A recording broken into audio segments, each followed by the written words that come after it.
I'm Jesper, and I'm the founder of calculations.tools. Next, let's look at the EBITDA Calculator.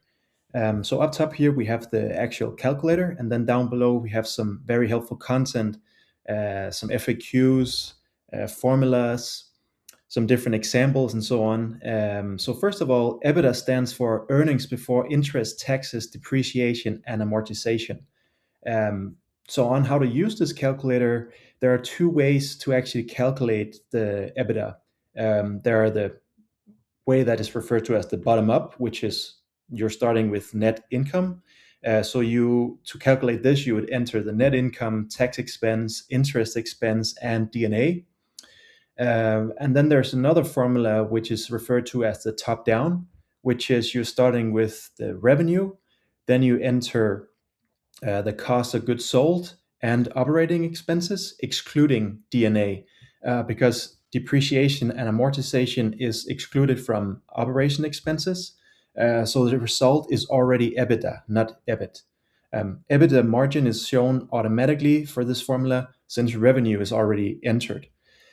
Yeah, so down low we have some the formulas, some more information. So hopefully, if you do have any questions, either about how to calculate it or just about EBITDA in general, when EBITDA is used and so on, you would be able to gather that information from this content. Let's just do an actual example here. So let's choose the bottom up. And let's do net income of 5 million. Here is a lot of zeros. Tax expense, interest expense,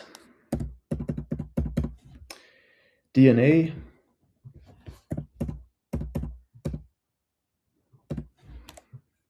all right, and then we have the revenue.